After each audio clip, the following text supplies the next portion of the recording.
Mais la pensée qui m'a particulièrement frappé était la suivante. Ce n'était pas un homme qui se contentait de dire ou de prêcher quelque chose, mais un homme envoyé par Dieu. Et cette simplicité avec laquelle il proclamait la parole devait subjuguer tout le monde. Il y a une telle profondeur là-dedans. Et comme je l'ai dit, j'ai été béni et j'espère que nous serons tous bénis. Mais il faut être attentif. Il faut être présent intérieurement, suivre et ouvert devant le Seigneur.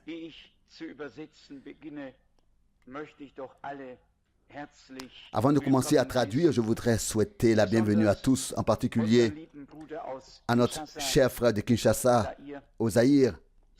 Si je me souviens bien, j'ai mangé chez lui.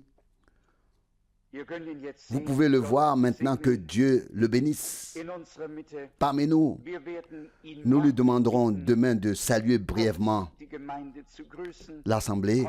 Aujourd'hui, nous n'aurons pas le temps car nous voulons traduire. Que Dieu vous bénisse richement. Nous sommes reconnaissants envers tous ceux qui peuvent être ici, envers chaque frère, chaque sœur. Et je crois que nous ne faisons pas un long trajet uniquement pour nous voir ici. Nous venons pour avoir une rencontre avec Dieu. Et nous espérons que cette prédication de ce soir suscitera la foi en nous. Et si elle est déjà présente, qu'il la fortifiera et l'édifiera, car c'est ce dont nous avons tous besoin ces jours-ci. Personne ne porte déjà la foi en soi et ne la porte avec soi. Mais la foi vient de la prédication, et aussi sûrement que nous entendons la prédication, aussi sûrement la foi vient dans nos cœurs, et alors Dieu confirmera aussi cette foi. Nous allons maintenant chanter simplement « Crois seulement », puis je traduirai, car cela prendra près d'une heure. Je vous demande d'être patient, le temps passera aussi. Crois seulement. Crois seulement. Tout est possible. Oh, crois seulement. Crois seulement. Crois seulement. Tout est possible. Oh, crois seulement. Now let us bow our head just a moment before we open His Word. Most gracious Lord, we are happy this morning for the Prions maintenant avant d'ouvrir sa parole. Seigneur miséricordieux, nous sommes reconnaissants aujourd'hui pour le privilège que nous avons de pouvoir nous tenir en ta présence, de te regarder et de t'appeler notre Père. Nous nous souvenons des Écritures. Tu as dit, priez, notre Père qui est aux cieux, sachant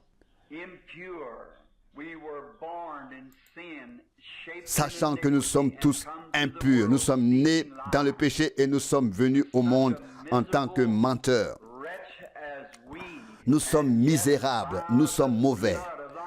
Mais grâce au sang de ton Fils, le Seigneur Jésus, grâce à la grâce imméritée qui nous a été accordée, nous pouvons lever les yeux et dire, Père, comment te remercier pour cela? Et Père, nous te prions aujourd'hui, sonde nos cœurs pendant que nous t'adorons. Nous venons dans un seul but, celui de t'adorer et de célébrer ce grand jour où nous vivons, où tout semble avoir échoué. Mais une chose est sûre, qui ne peut échouer, c'est Jésus. Car il nous a dit ici sur terre, Le ciel et la terre passeront, mais mes paroles ne passeront point. Quelle certitude nous avons reçue. Notre âme peut reposer éternellement en elle, sur sa parole.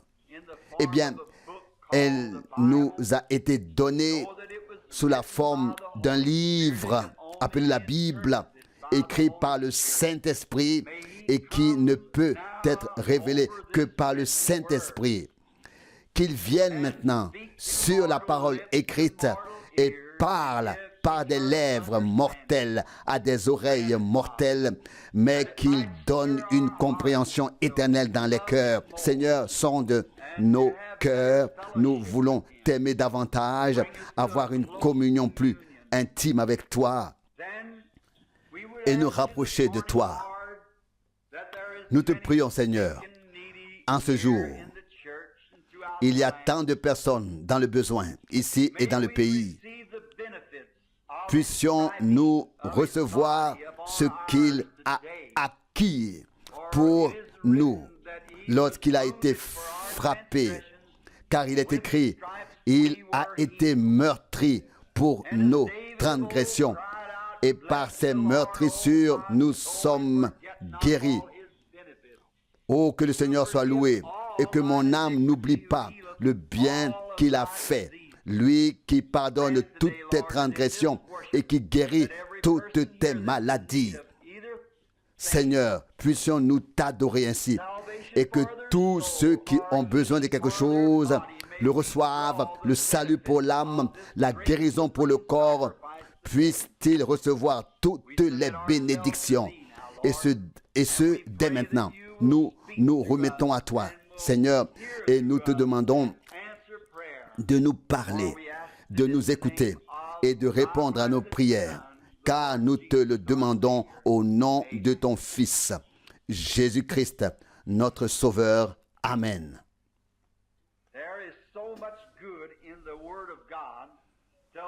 Il y a tant de bonnes choses dans la parole de Dieu qu'il est difficile pour quelqu'un de choisir un passage particulier.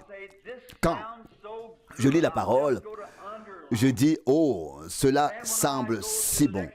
Je vais le souligner. Et quand je continue à lire, j'aborde un autre sujet. Je m'assieds quelques instants et j'écoute l'Esprit me parler. Au bout d'un moment, je reprends ma lecture, puis je retrouve et je trouve quelque chose d'encore meilleur. Je le souligne, je me dis, je prêcherai là-dessus quand j'irai à l'assemblée. Et avant même de m'en rendre compte, ma Bible est soulignée partout. Comme Dieu, notre Seigneur, est bon, comme sa parole est précieuse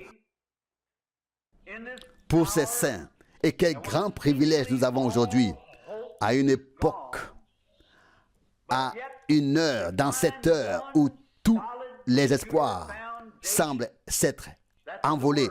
Et pourtant, nous trouvons un fondement inébranlable, à savoir dans la parole. Cela fait quelques jours que j'ai à cœur, comme je l'ai dit à frère Neville, ou comme je le lui ai fait dire par Sir Woods, de parler aujourd'hui du thème « L'écriture sur le mur ». C'est un message que le Seigneur m'a donné lorsque je suis revenu de Californie. Mais ce message était si émouvant. C'était un moment particulier. Et je me suis dit, les gens comprennent-ils que nous vivons une époque particulière avec tout ce qui se passe actuellement, avec ce qu'ils envoient dans l'espace, etc. Nous sommes certainement à la fin. Et puis, quand les gens sont dans cet état et qu'on les laisse ainsi, sans leur apporter un message qui leur donne de l'espoir, cela ne va pas. Sinon, les gens sont dans un état où ils deviennent nerveux et se demandent ce qui se passe. Et je pense que lorsque je reviendrai dimanche prochain, je parlerai du thème l'écriture sur le mur. Puis du thème l'Église sera-t-elle enlevée avant la tribulation? Si donc toutes ces choses sont si proches, alors l'enlèvement est encore plus proche que la tribulation, etc. Car nous reconnaissons que l'Église sera enlevée avant la tribulation. Je voudrais lire dans le livre de l'Apocalypse, au chapitre 3, ce qui concerne l'Église d'aujourd'hui. Je lis ici le verset 14. Apocalypse 3, verset 14. Écrit à l'ange de l'Église de Laodicée, ainsi parle celui qui est l'Amen, le témoin fidèle et véritable, le commencement, l'origine de la création de Dieu. Verset 15. Je connais tes œuvres. Tu n'es ni froid ni chaud. Oh, si seulement tu étais froid ou chaud. Verset 16. Mais parce que tu es tiède, ni chaud ni froid, je te vomirai de ma bouche. Verset 17. Parce que tu dis, je suis riche, je me suis enrichi et je n'ai besoin de rien.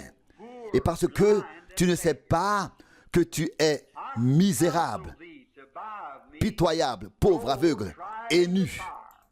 Verset 18. Je te conseille d'acheter de moi de l'or purifié par le feu, afin que tu deviennes riche, et des vêtements blancs, afin que tu les revêtes, et que la honte de ta nudité ne paraisse pas. Et un collier pour oindre tes yeux, afin que tu vois. Verset 19. Je châtie et je punis tous ceux que j'aime. Sois donc zélé et répands-toi. Verset 20. Voici, je me tiens à la porte et je frappe. Si quelqu'un entend ma voix et ouvre la porte, j'entrerai chez lui. Je souperai avec lui et lui avec moi. C'est donc le verset 20 que je vais prendre comme texte et voir si Dieu nous en donne le contexte. Je me tiens à la porte et je frappe. Tout ce message que nous venons de lire est la parole que le Christ lui-même a adressée après sa résurrection à la dernière époque, au dernier âge de l'Église. Nous comprenons qu'il y avait 7 églises et 7 âges de l'Église, chacune a un ange, et l'ange a été envoyé pour apporter le message de l'Église à cet âge. Nous sommes maintenant dans l'âge de l'Église de Laodicée. Et c'est très inhabituel. Et nous voyons à quel point c'est énorme. Car cette parole concerne l'Église dans ce temps dans lequel nous sommes. Nous voyons à quel point tout est tiède. Personne ne s'inquiète plus. Bien sûr, nous avons de grands programmes, des bâtiments coûteux, valant des millions, etc. Et notre assemblée, notre communauté religieuse compte plus de membres que les autres. Et notre pasteur gagne plus d'argent. Il est mieux payé. Et nous sommes mieux lotis que jamais auparavant. Mais la Bible dit, dans Apocalypse 3, verset 17, tu es nu, pauvre, misérable et aveugle. Maintenant, pensez-y. Si quelqu'un est nu, pauvre et aveugle, et ne le sait même pas, eh bien, s'il le savait, il pourrait faire quelque chose pour y remédier. Il quitterait la rue, il chercherait des vêtements et essayerait d'avoir l'air présentable. Mais être dans cet état et ne même pas le savoir, c'est ce qui est terrible. Eh bien, face à tout cela, ce n'est pas mon texte. Jésus dit au verset 20, « Voici, je me tiens à la porte et je frappe. Si quelqu'un entend ma voix et ouvre la porte, j'entrerai chez lui et je souperai avec lui et lui avec moi. Oh, quelle invitation pour les hommes qui vivent aujourd'hui. Nous voyons ce qui se passe actuellement. Et puis cette merveilleuse invitation, verset 20, voici je me tiens à la porte et je frappe. Si quelqu'un entend ma voix et ouvre la porte, j'entrerai chez lui, je souperai avec lui et lui avec moi. Quelle communion, quel privilège, quelle communion. Il se tient à la porte et frappe. Je me souviens d'un grand artiste dont j'ai oublié le nom qui a peint un tableau représentant Jésus se tenant à la porte et frappant. Et vous savez bien qu'avant qu'un tableau puisse être exposé, il doit passer par la critique. Puis viennent certaines personnes qui trouvent tout ce qui ne va pas. Et après que ce tableau ait été critiqué, on a demandé à l'homme qui l'avait peint, il y a juste une chose qui ne va pas dans ce tableau. Tu as oublié la poignée de la porte. Oh non, dit le peintre, tu as mal compris. Si la poignée était à l'extérieur, il pourrait ouvrir et entrer. Mais la poignée est à l'intérieur. C'est la personne qui est à l'intérieur qui doit ouvrir et non Jésus qui se tient à l'extérieur. Et c'est ainsi, Jésus, avec toute sa miséricorde, tout son amour, toute sa compassion, mais c'est vous qui le laissez entrer ou qui le laissez dehors. La poignée est à l'intérieur. La poignée de porte est à l'intérieur. Pourquoi quelqu'un devrait-il frapper à la porte d'un autre? Quelle serait la raison? Eh bien, il veut entrer. Il veut entrer. Il y a quelque chose qui le motive. Soit il veut apporter quelque chose, montrer quelque chose ou dire quelque chose. Si quelqu'un frappe, c'est qu'il veut entrer. Peut-être veut-il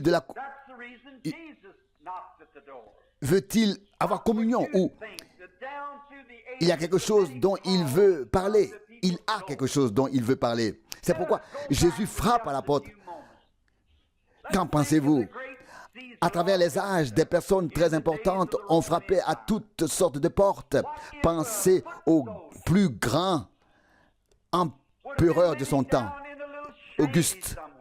Que pensez-vous qu'un soldat aurait ressenti s'il avait vécu quelque part dans une cabane et que le roi Auguste était sorti de son palais, s'était rendu à cette cabane et avait frappé à la porte?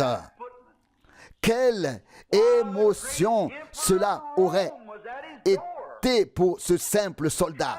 Ce grand souverain de Rome se tient maintenant devant sa porte, frappe et souhaite lui parler. Oh, il aurait ouvert la porte, serait tombé à genoux et aurait dit, « Grand souverain, entrez dans ma modeste demeure. Tout ce que vous voyez ici vous appartient. » Bien sûr, il aurait été bouleversé d'avoir un tel privilège, celui d'accueillir le souverain de Rome de l'époque. Quel privilège cela aurait été pour un pauvre en Allemagne à l'époque d'Adolf Hitler. Si cet homme était venu chez un pauvre et avait frappé à sa porte, et l'homme serait allé à la porte et aurait regardé. Et là, le Führer de l'Allemagne, le grand Hitler, comme on l'appelait, se tient à la porte, le souverain, le dictateur du pays. Oh, on aurait dit, je ne suis pas digne qu'un tel homme frappe à ma porte. Pensez-vous que ce Führer veuille parler avec moi, simple citoyen, il aurait ouvert la porte, se serait prosterné et aurait dit, entrez, Führer. Bien sûr, tout ce qui se trouve ici vous appartient, grand Führer du pays. Bien sûr, cet homme aurait été heureux et même honoré qu'un tel homme vienne le voir. Vienne le voir. Et vous devez tenir compte de l'importance de la personne qui frappe à la porte. C'est de cela qu'il s'agit. Si c'était un mendiant, vous pourriez peut-être lui fermer la porte au nez. Peut-être n'avez-vous rien à donner ou êtes-vous gêné qu'un mendiant frappe à votre porte, alors vous fermeriez la porte. Mais s'il s'agit d'une personne importante, que feriez-vous? Je vous le dis. Aujourd'hui, si le président Dwight Eisenhower venait aujourd'hui à Jeffersonville et frappait à la porte d'un bon démocrate, vous vous senteriez honoré d'aller lui ouvrir et de l'inviter à entrer en tant que président. Même si vous êtes politiquement opposé, vous vous sentiriez néanmoins honoré qu'il vienne chez vous. Pourquoi? Parce qu'il est le président des États-Unis. C'est un homme très important. Même si vous n'êtes pas d'accord avec lui sur le plan politique, vous vous sentiriez honoré, même en tant que démocrate, ici dans cette ville ou dans une autre ville, s'il venait en tant que Dwight Eisenhower, en raison de son importance en tant que président des États-Unis. Un grand homme, un homme honorable, et il occupe une position élevée. Récemment, la reine d'Angleterre est venue. Elle s'est rendue au Canada et a visité toutes les provinces, puis elle est venue aux États-Unis. Et il n'y aurait pas une seule personne dans toute l'Amérique qui n'aurait pas été heureuse que cette reine vienne leur rendre visite. Qu'auriez-vous pensé aujourd'hui si la reine d'Angleterre, même si vous n'appartenez pas à son pays, vous êtes américain, mais si elle venait frapper à votre porte, et vous verriez ses servantes et elle se présenterait comme la reine d'Angleterre et dirait « Je voulais vous rendre visite. Quel honneur ce serait en raison de son importance. Elle est reine et l'une des plus grandes reines du monde. C'est la reine d'Angleterre. Même si elle n'a aucun pouvoir dans ce pays, mais en raison de son importance, vous seriez heureux de la laisser entrer. Et je serais heureux de l'accueillir, sachant que j'aurai le privilège et l'honneur de l'avoir comme invitée en tant que reine d'Angleterre. Mais maintenant, il s'agit de Jésus. Jésus se tient à la porte. Il frappe. Et nous le laissons dehors. Et ne lui ouvrons pas la porte. Nous le laissons frapper. Et je vous demande, qui est plus important que Jésus? Dites-moi, qui est plus grand que lui? Et ici, il dit, je me tiens à la porte et je frappe. Si quelqu'un m'ouvre, j'entrerai et je souperai avec lui. Et si tous les empereurs, si tous les Hitler et tous les grands hommes et femmes du monde frappaient ensemble à votre porte, ils n'auraient aucun poids en comparaison de celui qui se tient chaque jour à la porte de votre cœur, à savoir le Seigneur Jésus, et qui frappe. Il veut entrer. Il veut vous parler. Vous lui appartenez. Vous avez été créés à son image. Vous êtes des êtres humains créés à l'image de Dieu. Et il veut vous parler. Il ne va pas vers les grandes personnalités, il va vers les pauvres, vers ceux qui ont besoin de lui. Et tous ceux qui entendent sa voix et ouvrent la porte, il entre chez eux, il leur parle. Maintenant, réfléchissez à ce que cela signifie. Aujourd'hui, le roi de gloire, le grand je suis, celui qui était dans le buisson ardent, celui qui a séparé les eaux pour que le peuple d'Israël puisse passer, celui qui a parlé et le soleil s'est arrêté, c'est lui qui a formé le soleil et la lune, c'est lui qui a dit Lazare sort, et l'homme qui était mort depuis 4 jours est sorti du tombeau et est revenu à la vie. Réfléchissez-y. Celui qui est entré dans la fosse aux lions avec Daniel et l'a protégé des lions. Celui qui est entré dans la fournaise ardente avec les 3 hommes et a éloigné le feu d'eux. Celui qui s'est tenu là et a dit « Je suis la résurrection et la vie. Celui qui croit en moi vivra même s'il meurt. Et quiconque vit et croit ne mourra jamais. » Il se tient à la porte de toute l'humanité. Il frappe et veut entrer. Il veut avoir accès à ton âme. Oh, quelle personne importante. Ne la rejetez pas. Maintenant, vous me dites, oh frère Branham, attendez un instant, je ne suis pas tout à fait d'accord avec vous. Je l'ai laissé entrer. Oh, c'est bien.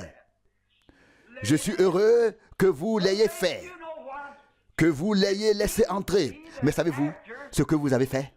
Il semble que vous l'ayez laissé entrer par la porte, mais vous avez beaucoup de petites pièces et de compartiments dans votre maison. Vous venez de le laisser entrer, mais il se tient là à la porte d'entrée. Il n'a rien à dire. Il ne peut aller nulle part. Il ne doit rien voir. Il doit venir, mais il doit rester là, à l'entrée. Oui, et qu'en aurait-il été si un guide? Si quelqu'un était venu et que vous lui aviez dit « Restez bien à la porte », c'est ce que nous faisons souvent, nous qui nous appelons chrétiens. C'est ce que nous faisons avec Jésus. Vous dites « Entre, oui, je crois que tu es le Fils de Dieu, mais laisse-moi tranquille, je m'occupe de mes affaires tout seul. » C'est cela qui est dangereux. Vous avez de toutes petites portes dans votre cœur, de petits compartiments dans votre cœur. Tous les chrétiens en ont, et oui, ils laissent entrer Jésus, mais ils ne laissent pas Jésus suivre son chemin. Ils lui souhaitent la bienvenue, oui, mais que se passerait-il si je venais chez vous et que vous me disiez « Bienvenue, sois la bienvenue » et que je me sentais comme votre frère, je m'assiérais, j'entrerais dans la pièce et je me sentirais chez moi. Et si je venais chez vous et que vous m'accueilliez, si j'étais accueilli, alors si j'étais fatigué, je m'allongerais là où il y a un lit. Et si je voulais manger, je trouverais la cuisine.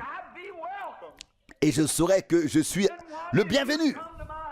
Et si je venais chez vous et que vous me disiez « Reste ici », tu ne peux pas entrer là.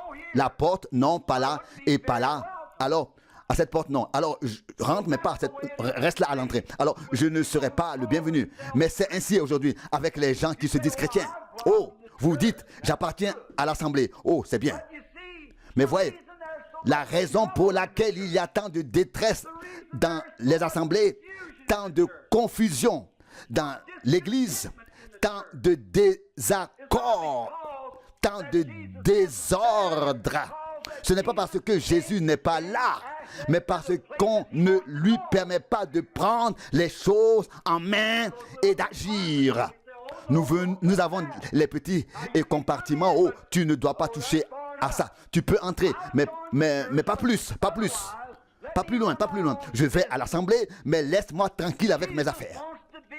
mais Jésus veut être le souverain suprême sur vous. Et la seule façon dont il peut vous bénir, c'est en devenant votre Seigneur. Et Seigneur signifie propriété et domination. Propriétaire et domination. Jésus a le droit d'accéder à tous les domaines de votre vie. N'ayez aucun secret pour lui. Ouvrez-lui votre cœur. Parlons maintenant quelques instants de certaines de ces choses. Une petite porte, c'est la porte de l'égoïsme. Oh, nous trouvons si souvent cet égoïsme dans le cœur des chrétiens. L'égoïsme. Oh oui, oui, pour moi, je revendique cela. Oui, et peut-être tant que c'est dans mon assemblée, mais si ce n'est pas précisément l'assemblée baptiste ou presbytérienne ou pentecôtiste, si c'est en dehors de l'assemblée pentecôtiste, alors ce n'est plus bon.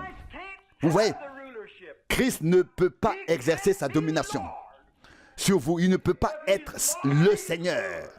S'il est le Seigneur, alors il règne.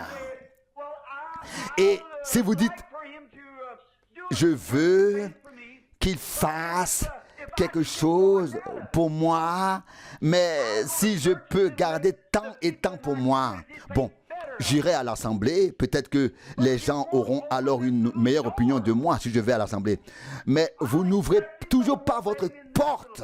Non, il continue de frapper. Eh bien, vous dites peut-être, je suis comme ça depuis que je suis enfant et peut-être que je me considère, plutôt vous me considérez un peu supérieur ou un peu meilleur que les autres et peut-être que vous ne voulez pas non plus être là où l'on dit Amen et gloire à Dieu et Alléluia et ainsi de suite. Non, je ne veux pas y aller. Alors, il n'est pas encore votre Seigneur. Il a dit, mes brebis entendent ma voix. Il devient alors votre Seigneur, votre souverain. Je le laisserai entrer si j'obtiens la meilleure place dans la meilleure assemblée. Et si la réunion avait lieu dans une grange, tant qu'il m'appelle, j'irai, je le laisserai entrer et je le laisserai être le Seigneur. Qu'il fasse ce qu'il veut. Et puis, il y a une autre porte appelée orgueil. Oh, quel terrible démon noir est cet orgueil. Tu te crois ou tu te considères meilleur que quelqu'un d'autre. Oh, je ne suis pas comme lui, je m'habille mieux et je suis meilleur. Et les gens qui vont là-bas, ils ne sont pas de ma classe. Mais si Christ est le Seigneur et s'il est dans ton cœur, alors nous sommes tous de la même classe, car par un seul esprit, nous avons tous été baptisés dans un seul corps. Vous voyez, c'est un conflit dans lequel vous vous trouvez. Oui, Jésus doit venir, mais alors il ne doit plus rien faire d'autre. Je préfère ne pas faire bonne figure devant les autres, mais veillez à ce que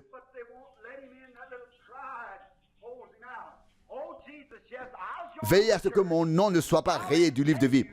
Orgueil, oui, je vais à l'assemblée. Je t'accueille, mais ne regarde pas dans ce compartiment. Non, ici, dans la porte, entrez ici, mais n'entrez pas là. Alors, il n'est pas votre Seigneur. Il doit avoir accès à chaque pièce de votre maison, à chaque porte, à chaque domaine, à toute votre vie et à tout ce qui en fait partie. Alors, il deviendra le Seigneur. Pourquoi vient-il dans votre cœur? Pour être votre Seigneur. Il frappe à votre cœur pour devenir votre sauveur. Et si vous laissez l'égoïsme, l'orgueil, l'amertume et toutes ces choses dans votre cœur, l'irritation et toutes ces choses, alors il ne peut pas être le maître de votre cœur. Si ces choses y sont présentes encore, s'il est le maître, alors il est le maître de tout, dans tout votre cœur. Et c'est pourquoi il continue de frapper. Oh Seigneur, laisse-le entrer. Je veux entrer, dit-il. Avoir de la communion, partager le repas. Et nous avons alors aussi de la communion les uns avec les autres à ce moment-là. Le Seigneur et toi, vous êtes amis, vous appartenez l'un à l'autre. Ce que vous avez, il l'a aussi. Et ce qu'il a vous appartient. Vous voyez? Il est devenu comme vous afin que vous deveniez comme lui. Vous avez tout en commun. Il y a encore une autre chose, une autre porte dans le cœur dont je voudrais parler. C'est la porte de la foi. Tant de gens professant être chrétiens ne veulent pas ouvrir la porte de la foi. Vous dites, Seigneur, entre, mais je ne crois pas que toute la Bible soit vraie. Je crois ce que dit mon assemblée, mais le reste, je ne sais pas quoi en faire. Comment le Seigneur peut-il alors vous bénir? Comment peut-il être votre Seigneur et votre Sauveur s'il ne peut pas avoir tout votre cœur, l'ouvrir et y mettre la foi? Vous devez d'abord ouvrir la porte, puis vous entrez dans cette foi et il prendra le souper avec vous. La porte de la foi. Oh, je veux l'accueillir aujourd'hui dans mon cœur, le recevoir dans chaque pièce, derrière chaque porte, tout ce que je suis, je l'accueille. J'ouvre chaque porte. Et ensuite, je veux embrasser et boire la coupe de la bénédiction. Et je voudrais l'entendre dire, je suis ton Seigneur. Oui. Et avoir communion avec moi. Ne pas rester seulement à la porte et y prendre le repas. Mais inviter, laisser entrer. Prends tout. Seigneur, égoïsme. Prends toute fierté. Orgueil, Seigneur, je crois. Oh, vous dites, oui, mais j'appartiens à l'Assemblée. Mais je crois que les jours des miracles sont révolus. Oui. Alors vous avez refusé de laisser le Seigneur entrer par la porte de la foi. Oui, bien sûr. Il est là. Mais vous dites, frère Branham, je suis chrétien. Oui, mon cher, je sais que tu es chrétien et j'apprécie cela. Tu as accepté le Seigneur. Mais tu vis en dessous de ton privilège. Tu as fermé la porte. Tu cours d'ici à là parce que tu ne crois pas. Tu dois ouvrir la porte de la foi et le laisser entrer dans cette pièce et alors il vous donnera le désir de votre cœur. Ceux qui espèrent au Seigneur renouvellent leur force. Ils s'élèvent comme des aigles. Ils courent et ne se lassent point. Ils marchent et ne se fatiguent point. Ésaïe 40, 31. Si vous demeurez en moi et que mes paroles demeurent en vous, demandez ce que vous voudrez et cela vous sera accordé. Jean 15, 7. En vérité, je vous le dis, si vous dites à la montagne, transporte-toi dans la mer. Et en grec, cela signifie, lève-toi et transporte-toi dans la mer. Et si vous croyez que cela se réalisera, cela se réalisera. Oh, Marc 11, 23. Oh, comme c'est merveilleux. Croyez que cela s'est accompli et vous aurez ce que vous avez demandé. Prononcez, bien sûr. Cela ne doit pas être spontané. Cela ne doit pas être ainsi, bien sûr que non. Cela s'accomplira tant que vous y croyez. C'est là que les chrétiens échouent aujourd'hui. La Bible dit que la foi est la substance des choses elles-mêmes. La preuve des choses que l'on ne voit pas encore. Hébreux 11, 1, leur démonstration. Que diriez-vous alors? Ce n'est pas un mythe, ce n'est pas une pensée, ce n'est pas seulement un espoir, ce n'est pas seulement un souhait, c'est une substance. C'est en fait quelque chose que vous possédez déjà. Si je venais vers vous et vous disais, j'ai faim, j'ai besoin de pain, et que vous me répondiez, oui, de quoi avez-vous besoin? Combien coûte un pain? Je répondrais 25 centimes et je peux m'acheter un pain. Et vous diriez, voici 25 centimes. Eh bien, 25 centimes ne sont pas le pain, mais c'est le prix d'achat du pain. Et tant que j'ai les 25 centimes, j'ai le pain déjà, car c'est la substance. Je peux être aussi heureux avec ma faim, avec tout, avec mes 25 centimes, que si j'avais déjà le pain. Oh, loué soit le nom du Seigneur. Mais vous ne le laissez pas entrer là. Vous n'ouvrez pas la porte de la foi. Ce qu'il dit est pourtant la vérité. Quand il vous fait une promesse, acceptez-la avec foi et sachez que Dieu ne peut pas mentir. Alors c'est réglé. J'ai les 25 centimes. Ce n'est pas une idée. J'ai les 25 centimes. Et je sors. Je pars joyeusement comme si j'avais déjà le pain, car j'ai le prix d'achat du pain. Et si j'ai la foi, alors l'œuvre est déjà accomplie. La porte est ouverte. La foi de Dieu est dans mon cœur. C'est accompli. Si je peux vraiment croire en lui, alors cela n'a pas besoin d'arriver immédiatement. La Bible dit, Hébreux 11, 27, Moïse regardait celui qui ne voyait pas comme s'il le voyait. Et Moïse a reçu les 10 commandements, etc. Une image magnifique. Eh bien, Moïse regardait l'invisible comme s'il le voyait. Il le regardait et il tenait bon. Abraham, lorsqu'il a reçu la promesse à 75 ans, à 75 ans, qu'il aurait un fils avec Sarah, pour lui c'était réglé. À l'instant même où Abraham a ouvert son cœur, la porte de la foi s'est ouverte. C'était déjà accompli pour lui. Arrivé pour lui, il vieillissait de plus en plus. Et la Bible dit dans Romains 4, verset 20, il ne s'affaiblit pas par son incrédulité, mais il devint de plus en plus fort et rendit gloire et honneur à Dieu, car il savait que Dieu pouvait faire, était plus que capable de faire ce qu'il avait dit. Amen. Ça, c'est la foi. Les années passèrent. Sarah, non, mais il ne trébucha pas sur la promesse de Dieu par incrédulité. Il loua Dieu et devint plus fort. Nous nous appelons chrétiens. Nous laissons Jésus entrer, nous sommes chrétiens. Et on peut prier pour nous, on peut nous oindre, des miracles peuvent se produire devant nous et vous pouvez le voir. Et si vous n'êtes pas guéri sur le champ, alors vous ne croyez pas. Alors vous dites, je ne l'ai pas reçu.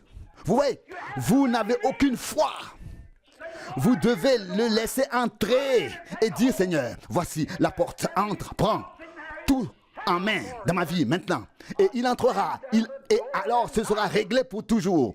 Je me tiens là et je frappe. Il veut entrer par la porte de la foi. Et alors, les choses seront réglées. Les 25 centimes dans ma main valent autant que le pain. J'ai le prix d'achat pour cela. J'ai la substance ou le prix d'achat pour la substance. Et lorsque la foi est ancrée dans votre cœur, rien ne peut vous ébranler. L'œuvre est accomplie. Déjà, Dieu l'a faite. C'est fait pour toujours. Je descends la rue, je traverse la rivière. J'ai de plus en plus faim. Je n'ai pas encore le pain. Mais pendant que je marche néanmoins dans la joie. Car j'ai le prix d'achat. J'ai la certitude que le pain m'appartient déjà. Que je l'ai déjà reçu. Oh, que son saint nom soit loué. Avant d'y arriver, je vais peut-être avoir des crampes d'estomac à cause de la faim. Je vais peut-être m'évanouir ou quoi que ce soit d'autre, peu importe ce qui peut arriver en chemin. Tant que je tiens les 25 centimes, le pain doit m'appartenir. Oh, loué soit Dieu. Quand la foi jette son encre, tout doit s'écarter. Dieu dit que je suis guéri et je suis guéri. Je le laisse entrer dans la porte de mon cœur. Il m'a fait cette promesse. Rien ne peut m'en détourner. C'est là déjà, croyez-le. la porte de la foi. Combien de chrétiens l'excluent? Combien de pentecôtistes le laissent sortir par la porte de la foi? Baptistes, presbytériens, méthodistes. Oh, il y a beaucoup de portes. Je dois en mentionner une autre. Et c'est la porte de vos yeux. Et ici, il est dit, tu es aveugle et tu ne le sais pas. Il parle de l'Église d'aujourd'hui. Spirituellement aveugle.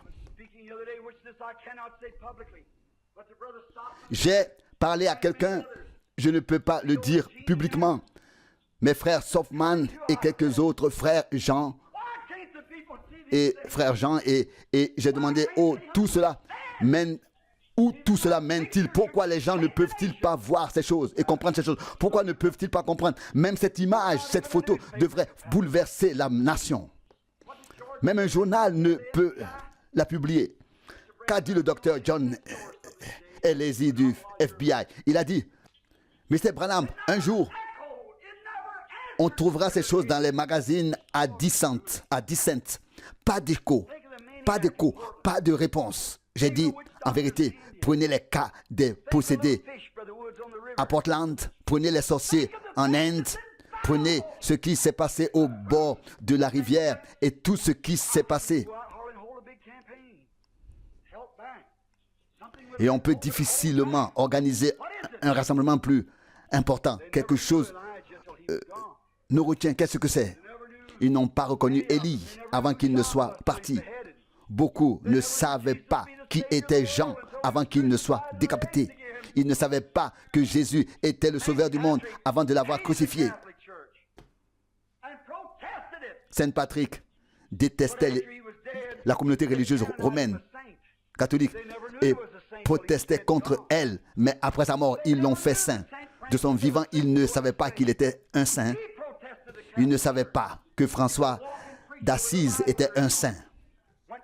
C'était un prédicateur qui va de lieu en lieu, la Bible à la main. Il prêchait au bord du fleuve et il avait l'autorité, il prêchait la parole de Dieu. Et ils ne l'ont pas reconnu avant sa mort. Seulement longtemps après, Jeanne d'Arc, qui a sauvé la France, était une sainte. Elle était spirituelle. Elle avait des visions. C'était une femme spirituelle. Elle entendait les anges parler. Elle entendait la voix de Dieu. Elle avait des visions. Et qu'ont-ils dit qu'elle était une sorcière? Et la communauté religieuse catholique l'a brûlée sur le bûcher. Les prêtres l'ont fait. Et elle a crié pour qu'ils aient pitié d'elle. 200 ans plus tard, ils ont reconnu qu'elle était une sainte. Et puis on a déterré les ossements des prêtres et on les a jetés dans le fleuve. Mais ils ne l'ont pas reconnue avant qu'elle ne soit venue et repartie. Jésus a dit, ils ne pouvaient pas croire, car Ésaïe a dit qu'ils ont des yeux et ne voient pas, qu'ils ont des oreilles et n'entendent pas. Jean 12, 40. Je l'ai écrit sur ma feuille blanche dans la Bible. J'ai eu une vision que le Seigneur m'a donnée. Je l'ai mentionné dans l'assemblée. Il m'a dit, va en Afrique, puis retourne en Inde. Et j'ai répondu, oui Seigneur. L'ange du Seigneur m'est apparu entre les deux pièces dans la colonne de feu, comme vous pouvez le voir sur la photo. Va en Afrique, comme je te l'ai dit.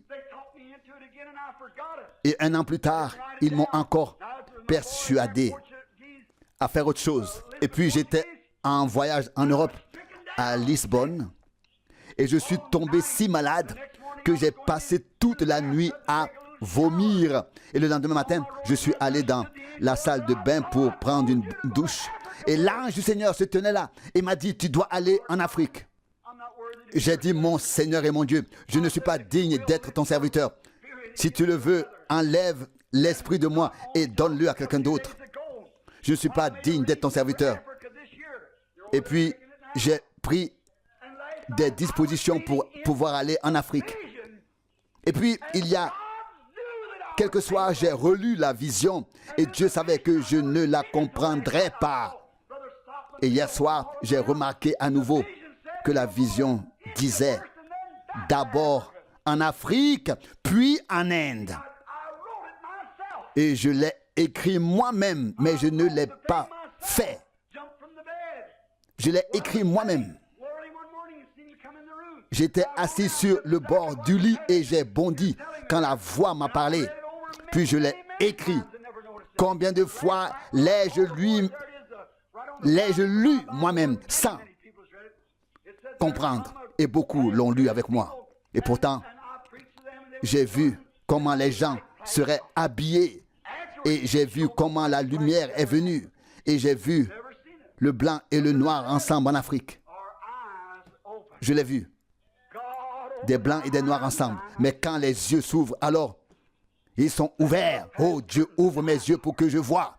Laisse-moi regarder derrière le rideau du temps. Laisse-moi voir, Seigneur, ce qui se passe autour de moi. Ce qui est sur le point de se passer. Oh, quand je vois à quel point les gens peuvent être aveugles, des gens qui voient et ne comprennent pas. Ils voient comment Dieu vient dans les réunions et fait les choses comme il les faisait lorsqu'il était sur terre. Ils voient Jésus-Christ, le Fils du Dieu vivant, agir et œuvrer comme il le faisait lorsqu'il était sur terre. Et pourtant, ils ne comprennent pas. Comment est-ce possible? Leurs yeux ne sont pas ouverts. Un jour, ils s'ouvriront, mais il sera trop tard. Il sera alors trop tard. Le temps sera révolu et ils le voudront. Et ils voudront le voir. Et alors on dira, tu penses que c'était telle et telle ou telle chose et je ne le savais pas. Cela dépasse leur entendement et ils ne comprennent pas. Avez-vous compris ce que je dis? Voyez-vous, cela dépasse leur entendement. Vous cherchez quelque chose de grand qui doit arriver dans le futur et cela arrive maintenant sous vos yeux et vous ne le voyez pas. Oh Dieu, viens dans mon cœur, ouvre toutes les portes, ouvre mes yeux, ouvre-les. Oh, Cléopas et son ami marchaient sur le chemin. Ils sont venus, ils sont allés à Emmaüs, Luc 24, 13. Oui, il venait de Jérusalem et en chemin, il leur parla. Il marchait avec eux. Il mangeait avec eux. Mais il ne comprenait pas tout de suite. Quand il entra, il fit alors quelque chose. Et il reconnut que c'était lui. Cela s'est produit après sa résurrection. Et la Bible dit dans Luc 24, 31, leurs yeux s'ouvrirent.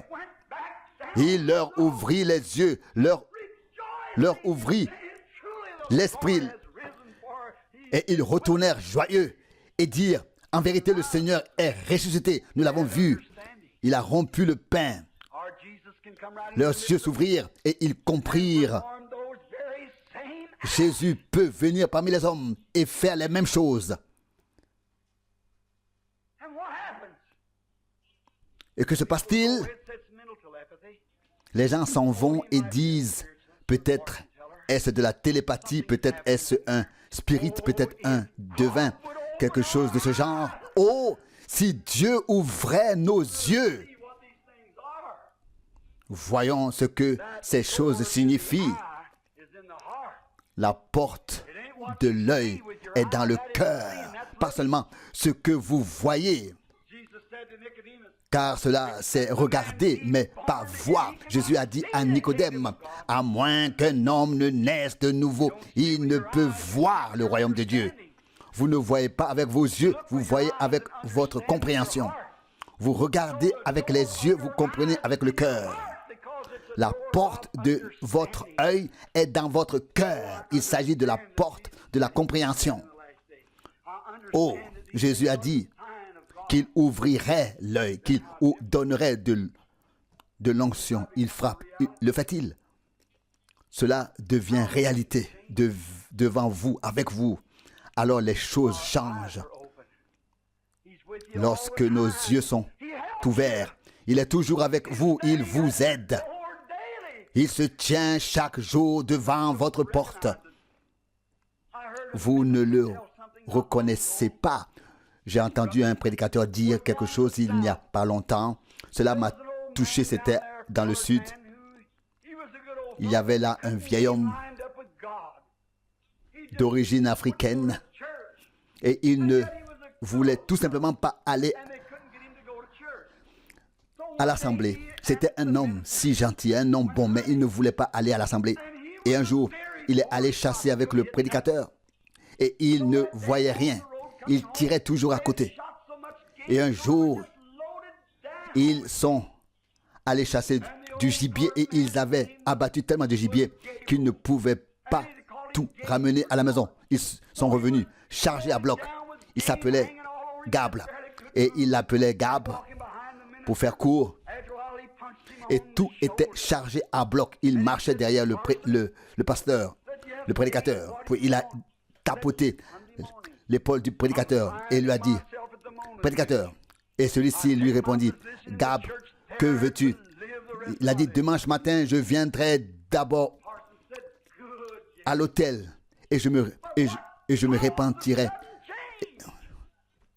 de ne pas avoir cru. Et le prédicateur dit, bien Gab, mais qu'est-ce qui a provoqué cette décision soudaine, ce changement? Je t'ai parlé et des personnes saintes et pieuses t'ont parlé, ont prié avec toi et tu t'es toujours montré fermé. Et tu sais quoi, prédicateur, je sais bien que je ne sais rien faire, mais regarde tout ce que j'ai reçu. Il doit m'aimer, sinon il ne me l'aurait pas donné. Qu'est-ce que c'était? Ses yeux s'ouvrirent. Il comprit qu'il lui avait donné, il comprit qui lui avait donné tout cela. Qui le lui avait envoyé? Le bœuf connaît l'étable de son maître et l'âne la crèche de son maître. Mais mon peuple ne me connaît pas, dit le Seigneur. Ésaïe 1:3. Bien sûr, ils ne savent pas d'où viennent les bonnes choses, mais lorsque nos yeux s'ouvrent, alors nous pouvons voir. Il y a quelque temps, un homme se rendait à la mer. Il voulait s'y reposer, se rafraîchir. Et il pensait que s'il voyait les mouettes, s'il voyait les vagues et entendait le bruit de l'eau, il voulait sentir l'odeur de l'eau salée. Et il pensait que le fait d'être au bord de la mer lui apporterait du repos. Je peux rester là pendant un certain temps pour voir toutes ces choses que la mer a à offrir. Le ciel bleu qui se reflète dans l'eau, l'écume sur l'eau salée et le grondement de la mer. Et il avait toutes ces idées sur ce qu'il allait vivre là-bas, toutes ces imaginations. En chemin, il rencontra un homme. C'était un vieux marin, un très vieux marin. Et il lui demanda, où vas-tu? Je vais à la mer pour découvrir la bonté de la mer. L'homme répondit, et alors? Qu'est-ce que c'est ça? L'eau n'est que de l'eau. Le ciel n'est que le ciel.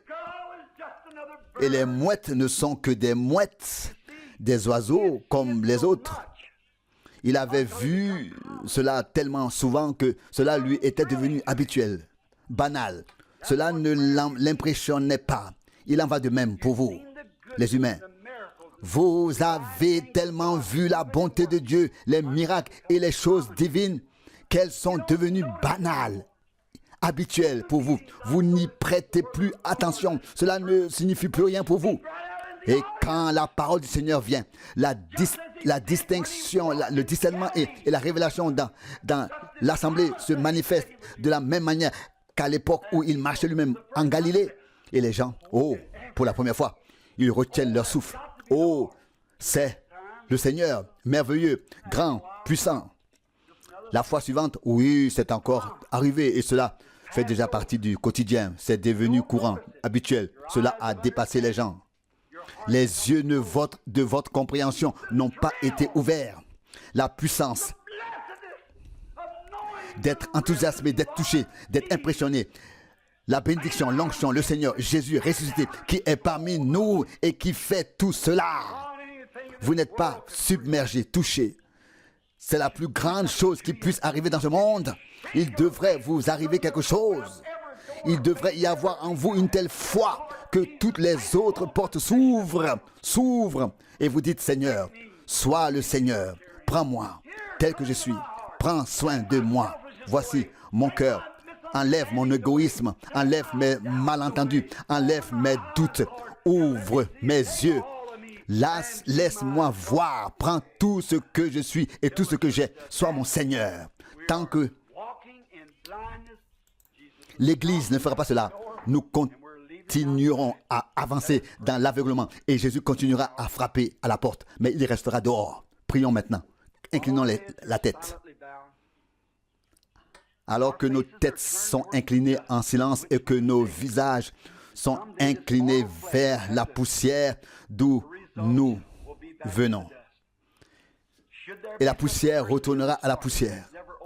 Si quelqu'un ici n'a pas encore ouvert son cœur au Seigneur Jésus, alors que toutes les têtes sont inclinées. Faites-le. Merci, monsieur. Merci. Que Dieu vous bénisse. Quelqu'un d'autre, que Dieu vous bénisse. Jeune homme, j'ouvre maintenant mon cœur. Et je dis, Seigneur, Jésus, prends-moi tout entier. Prends pleinement possession de moi. Sois mon Seigneur. Que Dieu vous bénisse. Sois mon Seigneur. Que Dieu vous bénisse. Madame, sois mon Seigneur. Le Seigneur de ma fierté. Le Seigneur de ma foi. Le Seigneur de mes yeux. Le Seigneur de ma vue. Le Seigneur de mon entendement. Le Seigneur de mon appétit, etc. Je pourrais parler de nombreux sujets. Sois le Seigneur de tout. Que Dieu vous bénisse, mes frères. Prends-moi, Seigneur. Prends-moi. Que Dieu te bénisse, frère. Prends-moi tel que je suis, Seigneur. Que Dieu te bénisse, sœur. Que Dieu te bénisse. Que Dieu te bénisse. Que Dieu te bénisse. Prends-moi tel que je suis. Et prends le contrôle total sur moi. Ce n'est pas moi qui te guiderai, qui te conduirai, mais c'est que ce soit toi qui me conduises réellement. Quelqu'un a dit que Dieu te bénisse, frère. Quelqu'un a raconté une histoire à propos de quelqu'un et d'un pony auquel il avait attaché une corde et il voulait le faire s'accroupir. Au début, l'homme guidait le pony, puis le pony guidait l'homme. Oh, c'est ça. Dieu nous saisit et nous pensons que nous devons le conduire, le guider. Non, c'est lui qui doit nous guider. C'est lui qui connaît le chemin. C'est lui qui l'a parcouru. C'est lui qui a tracé le chemin. C'est lui qui l'a aplani. Nous ne connaissons pas le chemin. Pourquoi essayons-nous de comprendre les choses? Pourquoi ne disons-nous pas simplement, Seigneur, guide-moi, je te suivrai? Peut-être êtes-vous chrétien. Peut-être que le Christ est entré en vous, mais vous n'avez pas mis votre foi en action. Vous n'avez pas ouvert la porte. Vous n'avez pas dit enlève toute incrédulité. Dites plutôt, Seigneur, à partir d'aujourd'hui, je veux simplement être comme le frère aux 25 centimes. Je marche dans la foi, Seigneur. Tout ce que tu as promis, tu l'as déjà payé. Cela m'appartient. Je suis en chemin. Je le reçois. Ouvrez vos yeux, vos cœurs. Fin de la traduction, note du traducteur, frère Franck. Certainement, une prédication qui a fait du bien à chacun d'entre nous. Et nous ferions mieux, nous ferions bien de la prendre à cœur et de demander à Dieu de la réaliser dans notre vie. Et aussi de nous habituer à ne plus parler après un service divin, afin de ne pas nous priver de la bénédiction, mais simplement de mettre en pratique la parole que nous venons d'entendre, chacun pour soi. L'un sera interpellé sur un domaine, l'autre dans un autre, et chacun se retirera dans le silence, avec Dieu dans la foi et la confiance. Nous ne pouvons de toute façon pas nous aider les uns les autres, mais Dieu peut nous aider tous. Et vous n'avez pas besoin de ma réponse, ni moi de la vôtre. Nous avons tous besoin de la réponse de Dieu. Tous, du premier au dernier. Et Dieu nous a fait une offre merveilleuse. Quelle prédication simple, mais profonde pour nous tous. Que Dieu nous accorde la grâce de pouvoir ouvrir chaque porte de notre cœur, tout ce qui s'y trouve. Peut-être s'agit-il d'une porte principale, puis de toutes les différentes pièces qui s'y trouvent, afin que nous puissions dire avec un cœur sincère et le penser vraiment, Seigneur, me voici tout entier. Une solution complète, une séparation totale de ce qui ne vient pas de Dieu, que ce soit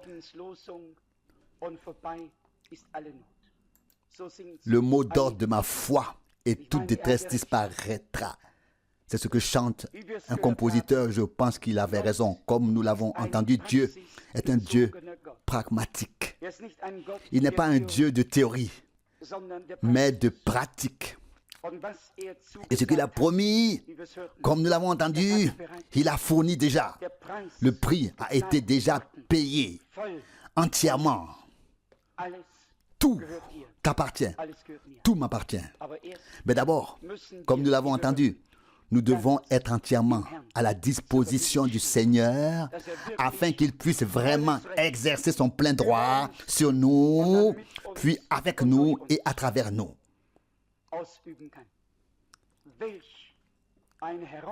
Quel défi pour nous tous ce soir. Quand les mains se sont levées, cela a simplement parlé à mon cœur et j'ai pensé comme ce serait beau si nous pouvions nous laisser émouvoir, toucher de la même manière par l'Esprit de Dieu, si la parole de Dieu nous parlait encore, si elle avait encore quelque chose à nous dire, si nous pouvions vraiment la suivre intérieurement. Si ce n'est plus le cas, si la parole de Dieu ne nous interpelle plus, que deviendrons-nous et que deviendra notre vie? Chez beaucoup, l'amour s'est refroidi, mais il y a des gens qui reviennent à leur premier amour et reçoivent la parole et avec la parole ce qui y a été promis. Car la parole est d'abord une promesse, une parole de Dieu. Mais ensuite, l'acte suit la parole de Dieu. Je pense que ce soir, sans exception, nous devrions tous consacrer à nouveau notre vie au Seigneur et dire, Dieu fidèle, tu nous as parlé. Je pense que nous pouvons tous dire que nous avons accueilli le Seigneur, reçu le Seigneur. Mais où l'avons-nous laissé régner? Où l'avons-nous laissé décider? Où nous sommes-nous mis entièrement à sa disposition? Que Dieu accorde sa grâce, afin qu'aucun d'entre nous ne quitte cet endroit sans avoir été interpellé, touché.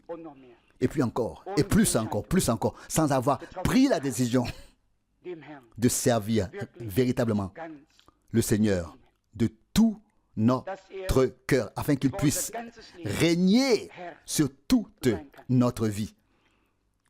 Alors il agira pour la gloire de son nom. Levons-nous et prions. Peut-être chanterons-nous ensemble tel que je suis, ainsi doit-il en être. Tel que je suis, ainsi doit-il en être. Non pas ma force, mais par toi seul. Ton sang me lave de mes péchés. Ô agneau de Dieu, je viens. Je viens.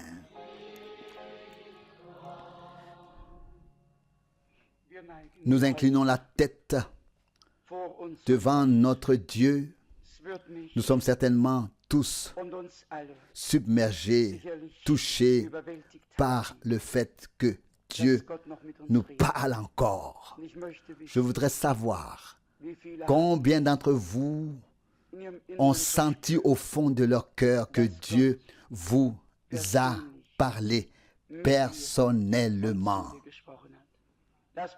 Levez la main. Il y en a quelques-uns ici. Que Dieu vous bénisse, que Dieu vous bénisse.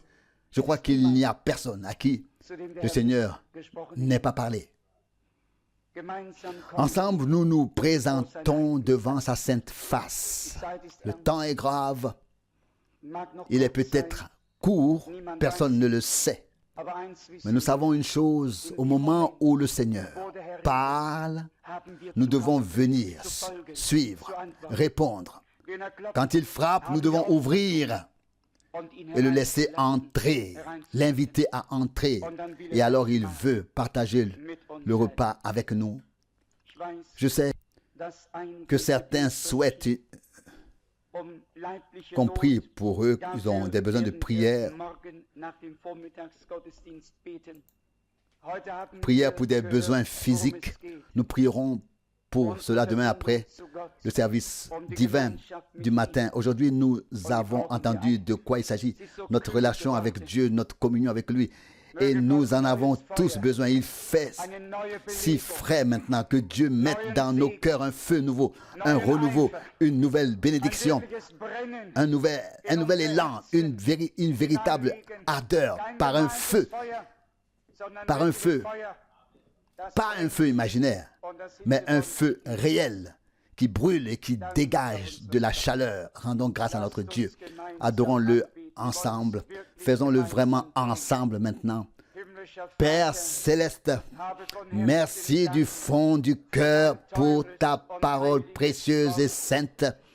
Quelle grâce que de pouvoir l'entendre. Quel privilège que tu nous parles encore. Seigneur, nous admettons que l'état décrit dans ta parole est notre état tiède, paresseux, aveugle, nu, misérable. Tel est mon état, tel est notre état. Seigneur, nous le confessons et nous te prions aujourd'hui. Sois miséricordieux envers nous. Entre, révèle-toi, mets fin à toute cette détresse.